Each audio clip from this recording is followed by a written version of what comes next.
Bonsoir à tous, soyez les bienvenus sur Polynésie. La première, voici les titres de l'actualité de ce mercredi. Nouveau coup dur pour le Tuarere. Le palangrier a été victime d'un incendie hier soir à Whareute. C'est un groupe de danse en pleine répétition juste à côté qui a donné l'alerte.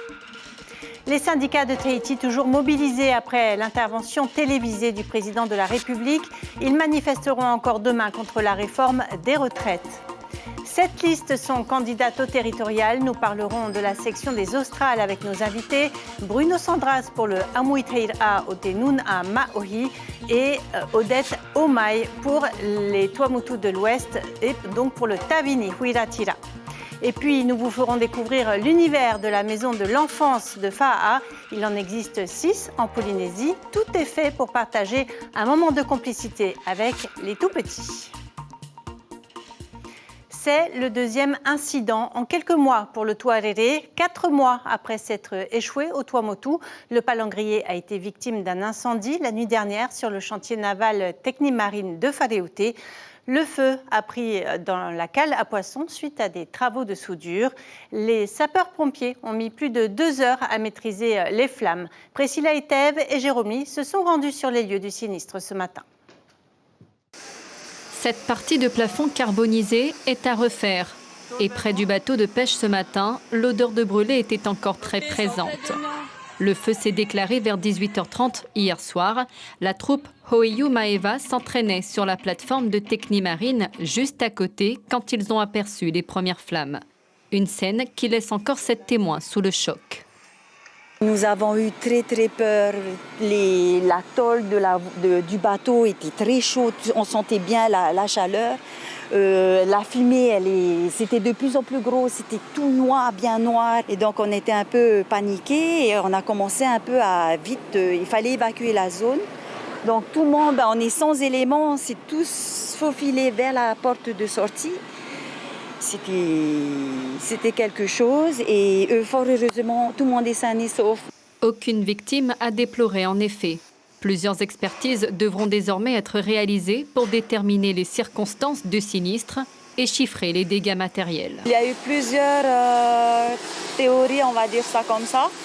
Donc un départ au niveau de la mousse, de la cale à poisson, que ce soit des soudures ou là c'est vraiment, on attend le rapport d'expertise pour en dire plus. Cet incendie alourdira forcément la note des réparations du palangrier qui s'élève déjà à 30 millions de francs et les travaux devraient durer plus longtemps que prévu. Le Tuarere était censé repartir en mer en mai après 6 mois en cale sèche.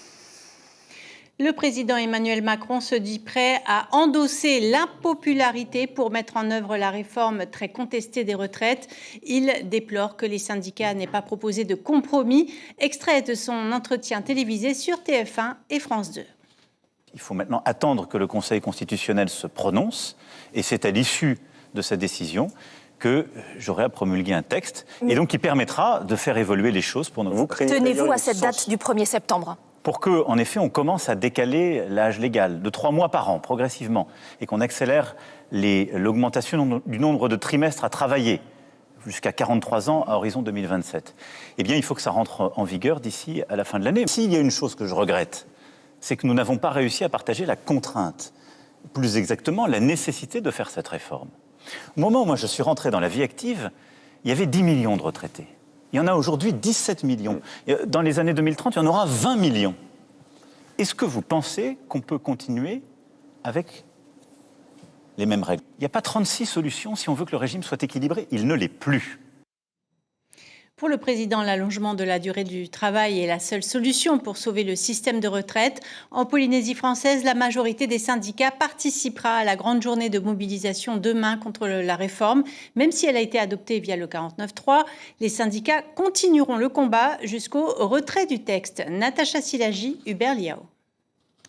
Dans son interview aux 13h de France 2 et TF1, Emmanuel Macron a invité les syndicats à revenir à la table des négociations.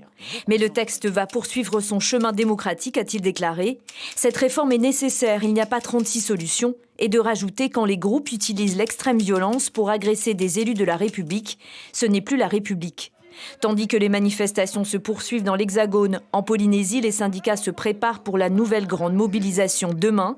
Ils continueront jusqu'au retrait de la loi. Le président nous y pousse puisque malgré toutes les interventions ou le non-respect de la démocratie, le président s'obstine à maintenir sa réforme, à la justifier, alors que pour le moment on est sûr que le comité des retraites confirme qu'il n'y a pas d'urgence. 10 000 fonctionnaires d'État concernés par la réforme en Polynésie. Les autres aussi demain, de l'avis des syndicats. Le texte validé via le 49.3 attend maintenant le feu vert du Conseil constitutionnel, tandis qu'un référendum d'initiative partagée signé par 252 députés va devoir lui aussi être validé par le même Conseil avant de recueillir la signature des citoyens pour faire annuler la loi. Donc je suspends la séance. Je pense que, franchement, il n'a pas écouté le peuple. Il n'a pas écouté le peuple. Ça me rappelle d'ailleurs ici, lorsqu'il avait dit qu'il allait payer la CPS, il ne l'a pas fait pour la maladie radioactive. C'est la même chose, c'est le même discours. Alors, M. Macron va se heurter là, certainement, à des manifestations grandioses. Alors, à un moment donné, il faudra bien qu'il écoute le peuple. Du côté d'Atiaïmoua, pas de mobilisation dans la rue demain, mais une pétition via Internet. Le syndicat se positionne toujours contre la réforme. Là, en fait, on assiste clairement à un recul au niveau des acquis sociaux, puisque l'idée, c'est dans notre ADN, hein, l'idée c'est de permettre aux salariés de profiter en même temps aussi de la pension de retraite à laquelle ils auront accès une fois qu'ils accéderont et qu'ils rempliront les conditions pour partir à la retraite. Au moment où je vous parle, est-ce que vous pensez que ça me fait plaisir de faire cette réforme? Dites-le nous. Non. Le président de la République n'a pas réussi à convaincre les syndicalistes. Oui. Et on continue de parler politique avec notre page consacrée au territorial.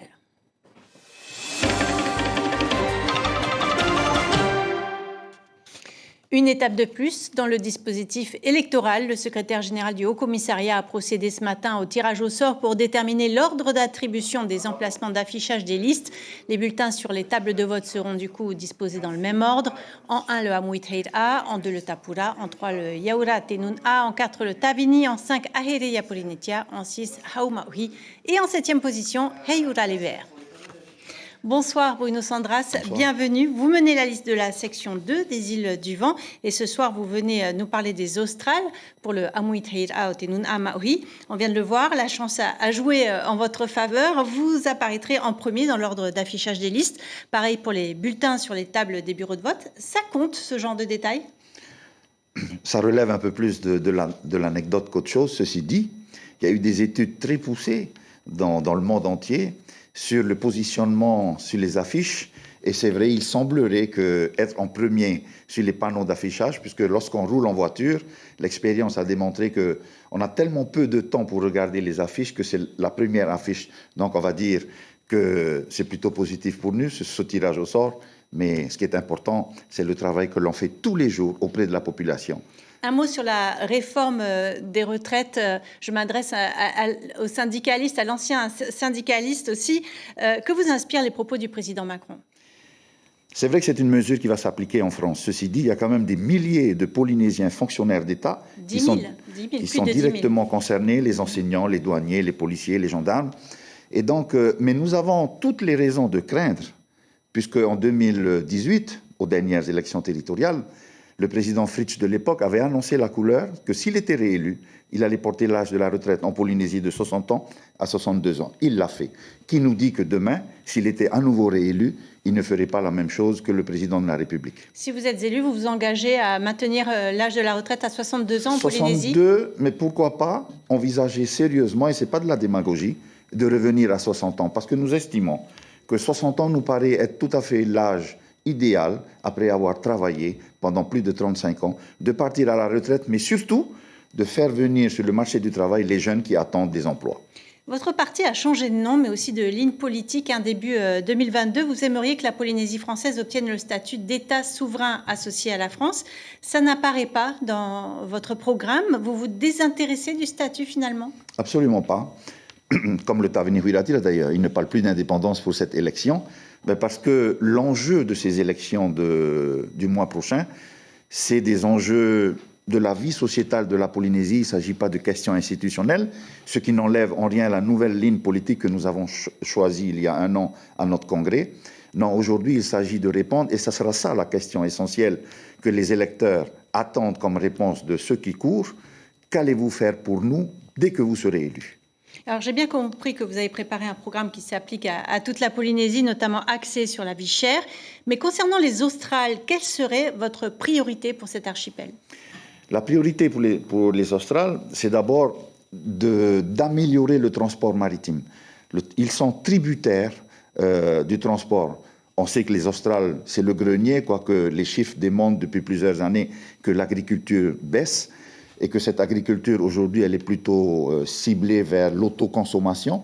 Mais ça ne va pas plus loin, pas parce qu'ils ne peuvent pas produire plus, puisque le climat permet aux Australes de faire des choses qu'on peut faire nulle part ailleurs en Polynésie, mais parce qu'ils sont tributaires des transports maritimes. Et ça, c'est une vraie... Il n'y a qu'un seul bateau et 2 rotations par mois. Il n'y a qu'un seul bateau, 2 rotations par mois. Le pays devrait d'ailleurs s'intéresser, et nous allons le faire, pour, en concertation avec les compagnies maritimes, acheter des bateaux, pas que pour les Australes, pour les autres archipels aussi, rien que pour le transport de fret, parce que c'est là le problème essentiel. Le désenclavement numérique, c'est une grosse attente aussi de la population des Australes. Vous avez des retours à ce sujet ? La fracture numérique, le terme de fracture numérique prend tout son sens concernant les Australes. Le Vini est très peu développé, ne parlons pas d'Internet. Et quand je pense à tous les milliards qui ont été investis dans les câbles, les fameux câbles, eh bien, les habitants des Australes, comme ceux des Tuamotu d'ailleurs, savent qu'il y a un câble qui passe pas très loin de chez eux, mais qui ne peuvent pas améliorer leur sort sur ce sujet-là. Une partie des Tuamotu en bénéficie tout de même. Oui, mais pas tous les Tuamotu, les marquises aussi non plus. Et il y a quand même plusieurs milliards qui ont été investis et c'est dommage.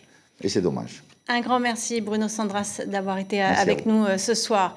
Yaoura Tenun a présenté ses candidats et son programme à la presse ce matin. Justice sociale, pouvoir d'achat, protection de l'environnement, décentralisation, respect du débat démocratique. Des thèmes importants pour le jeune parti bleu et jaune mené par Teva Rohfritsch et Nicole Boutot. Cette formation politique est fière de présenter une majorité de nouveaux visages dans sa liste.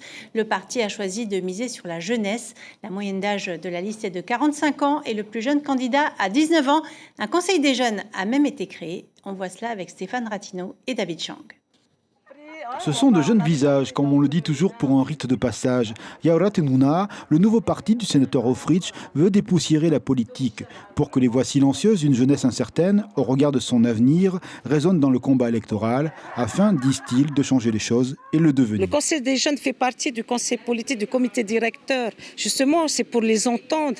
Ils ont des propositions à nous faire et nous allons mettre en avant leurs propositions. C'est ça, en fait, qui est important aussi. Et nous voulons aussi des gens, des personnes qui sont proches de la population. Il n'y a pas des personnes qui viendraient juste parce qu'on veut une place. Non, ce n'est pas du tout ça. On n'en veut plus de ça. Une campagne, c'est aller à la rencontre des habitants, de leurs doléances et faire entendre une voix différente. Le porte-à-porte est ce moment d'échange avec les citoyens, les yeux dans les yeux. Les militants répètent à l'envi des formules choc. On renouvelle la classe politique. Politique, il faut que ça change. Oui. Ouais. Et pour mieux que ça change la vie aussi. La cherté de la vie, ça c'est clair, c'est la première chose, c'est ce qui ressort le plus. C'est très compliqué pour tout le monde, pour eux, pour nous, pour différentes classes sociales. La situation économique et le renouvellement de la classe politique, une trame pour conquérir les suffrages. Au-delà, il y a aussi une certaine joie dans cette campagne jeune et une certitude, la demande de changement des dirigeants est forte. C'est l'occasion où nous allons pouvoir renouveler tous les élus de l'Assemblée, si nous pouvons, et en plus élire notre président du pays. Et ce sont nos leaders du pays et c'est important. Et dans les semaines qui viennent, le jeune mouvement veut intensifier sa logique de proximité.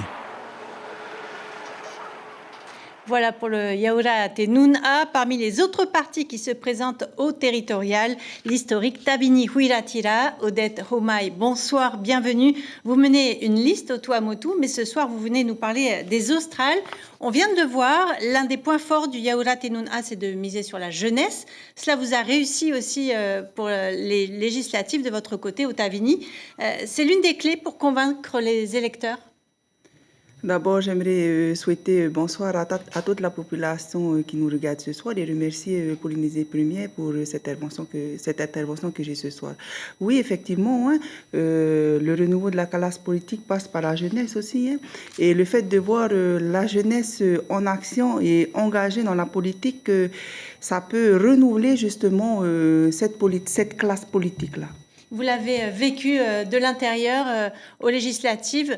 Qu'est-ce que vous ressentez quand vous pensez à cela? Comment ça s'est passé? Parce qu'il y a du coup du changement dans les listes, tout simplement. Elles sont rajeunies. Comment vous l'avez vécu?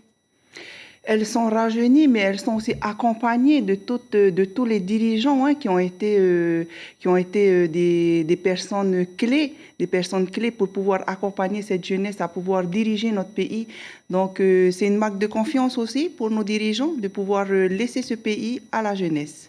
Lorsque vous allez à la rencontre des habitants, quels sont vos arguments de campagne? Qu'est-ce qui peut les convaincre de voter pour vous? Alors, aux Australes, c'est de développer la filière agricole. Hein, et comment en installant des lycées agricoles au Tuhapé, en transformant les produits des Tuhapé, le taro, on ne le connaît que épluché, découpé, congelé, mais nous pouvons transformer ce produit comme ça se fait au Fidji. Une usine de transformation de fruits comme à Nukuhiva, par exemple, autant celle de Hivao a fermé, autant celle de Nukuhiva fonctionne bien. C'est ce que vous souhaiteriez aussi pour les Australes? Exactement. Après, il faut que ça soit une volonté communale aussi. Il faut que ça se fasse dans les communes. Il ne faut pas qu'on choisisse une commune dans les Tuhapé, mais qu'il y ait des petites unités par commune. On parle beaucoup de désenclavement des archipels. Quelles sont vos attentes aux Australes en particulier? Qu'ils puissent renouveler tout ce qui est quai. Ils ont envie quand même qu'il y ait beaucoup plus... de nouvelles infrastructures. Exactement. Beaucoup plus d'infrastructures pour pouvoir recevoir les navires qui peuvent débarquer chez eux. Pendant plusieurs années, les maires des Australes ont travaillé sur le projet de Rahui Nui no Tuhapé. Finalement, Edward Fritsch a annoncé le lancement du Rahui Nui avec la création d'une nouvelle aire protégée de plus de 500 000 km² au sud-est de la zone économique exclusive. Vous adhérez à ce projet ? Alors, Tamana Flores l'a dit lors des débats qu'il a menés, qu'il faut respecter quand même les rahui qu'on propose. Il faut travailler en particulier avec les Tamana qui sont sur place et qui savent comment gérer ce rahui-là. Pour terminer, il est question dans le Tavini de créer une citoyenneté polynésienne, notamment pour l'accès à l'emploi et l'immobilier. Vous pensez qu'une citoyenneté polynésienne va changer la donne, va améliorer les choses ? Elle va beaucoup améliorer les choses parce qu'elle protégera les Polynésiens. C'est-à-dire? Les personnes, quand je parle de Polynésiens, ce sera les Polynésiens de cœur et de souche. Et ça permettra aussi de pouvoir protéger l'emploi pour nos enfants qui ont été faire des études ailleurs et quand ils reviendront, ils auront un poste. Eliane Tebahitoa, qui est représentante à l'Assemblée, a beaucoup défendu ces questions-là. On ne la retrouve pas sur les listes. Comment vous l'expliquez? Alors, je ne peux pas l'expliquer parce que cette question-là, vous pouvez poser à nos dirigeants. Hein. Eux seuls pourront répondre à cette question-là par rapport à Eliane Tebahitoa. Très bien, un grand merci d'avoir accepté notre invitation, Odette Homai. Merci d'avoir été avec nous ce soir. Et ce soir, Polynésie la Première propose un nouveau débat. Vous pouvez voir sur ces images les derniers réglages techniques cet après-midi. Les 7 listes en lice seront représentées sur notre plateau pour les sections des Tuamotu, Est et Ouest. Territorial 2023, second débat à J-25 du premier tour. On va retrouver Lucille Guichet qui se retrouve dans les loges avec les invités. Bonsoir Lucille, quels seront les thèmes abordés ce soir? Eh bien, on va parler développement durable. Les Tuamotu ont des écosystèmes fragiles, menacés par la pollution. Gestion des déchets en général, des déchets perlicoles en particulier, ressources en eau, mais aussi montée des eaux, risques cycloniques. Et puis en deuxième partie, nous allons parler santé et prévention, diabète, obésité, drogue, alcool, la prévention et les soins, les déserts médicaux aussi, les programmes des 7 candidats en lice face à ces problématiques qui concernent les Tuamotu, mais pas seulement. Débat en tahitien juste après le JT avec Eyata Buluk et nous on se retrouve aux alentours de 20h40 en français. À tout à l'heure. Un programme très riche. Merci beaucoup, Lucille. La politique qui occupe aussi une grande place en ce moment sur Polynésie, la première radio. Les invités café demain matin à 7h seront Tehao Maitere pour le Yaorat et Nuna et Moetai Boderson pour le Tavini Huiratira. Il sera question des îles sous le vent. Et puis à 8h, vous retrouverez Jules Hawata de Heiura, Les Verts. Ainsi se referme notre page consacrée aux élections territoriales.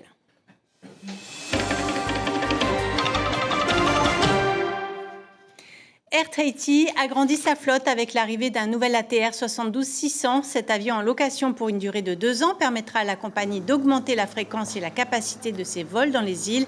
Il porte à 12 le nombre d'appareils du transporteur aérien historique. Plus de détails avec le directeur général d'Air Tahiti au micro de Belinda Tumatariri et Jacques Damour. C'est le 12e appareil que la Air Tahiti accueille dans sa flotte, puisqu'aujourd'hui nous comptons 10 avions plus celui que nous louons actuellement à une société qui s'appelle Amelia. Et donc cet appareil constitue le 12e. La concurrence, effectivement, elle est présente. Elle prend les parts de marché qu'elle a prévu de prendre. Et donc nous devons faire face à nos marchés à nous. Et ce que nous constatons, nous, c'est que nous avons des avions qui sont bien remplis. Et pour faire face donc à cette croissance de l'activité, nous pensons qu'il faut effectivement liser un appareil, d'où la présence de cet avion chez nous. Voilà, sa première rotation est prévue le 31 mars. La Maison de l'Enfance, AFA, a organisé aujourd'hui sa journée porte ouverte au programme des ateliers pour solidifier le lien entre parents et enfants. Outre ces ateliers, c'était l'occasion de découvrir cet établissement avec ses aires de jeu et ses espaces aménagés spécialement pour accueillir les plus petits de 0 à 5 ans. On voit cela avec Kaline Liénard et Jacques Damour. La Maison de l'Enfance, c'est un peu comme un mini Disneyland. Tout est pensé et ajusté à la taille des tout-petits. C'est pourquoi Veille et ses enfants viennent au minimum 2 fois par semaine. Alors, régulièrement, on y vient avec mes 2 enfants. On y trouve des jeux adaptés à leurs âges. Pour moi, de la compagnie avec d'autres adultes. Et on a beaucoup de conseils avec les tatis, l'éducatrice spécialisée qui s'occupe du Faretamaha, de la Maison de l'Enfant. Cette maison, c'est un espace dédié au soutien et à l'éveil des plus jeunes. Alors elle reçoit également des enfants suivis par les travailleurs sociaux. Ici, ils rencontrent d'autres enfants de leur âge, mais aussi d'autres personnes, adultes, dans le cadre des activités qui leur sont proposées. Des ateliers comme ceux dispensés aujourd'hui, puisqu'ici, on partage les outils de la parentalité positive. Ils sont basés sur la compréhension de l'enfant et l'expression de ses émotions. Tant que la colère elle est là, j'ai pas accès à la compréhension de l'enfant. Il peut pas comprendre ce que j'ai à lui expliquer. Donc ça sert à rien de lui donner des informations tant que la colère est là. Il faut d'abord laisser la colère partir, laisser la colère s'exprimer, et ensuite on peut lui expliquer des choses.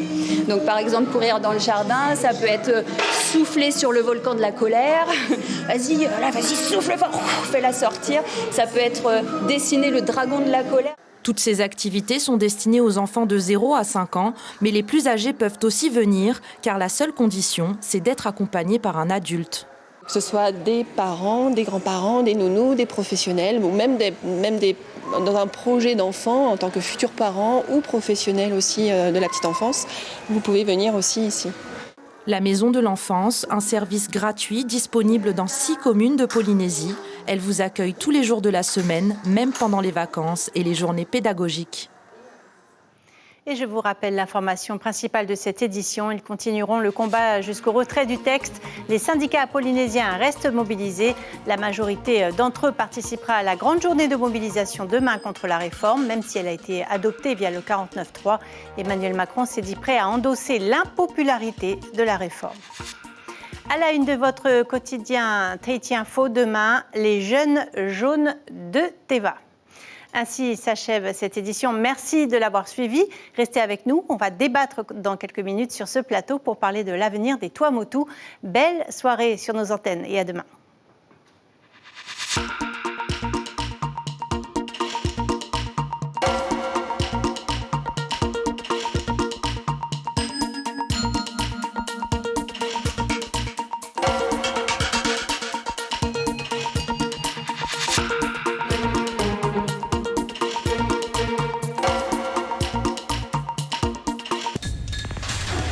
L'information en continu sur Polynésie la première Internet et réseaux sociaux.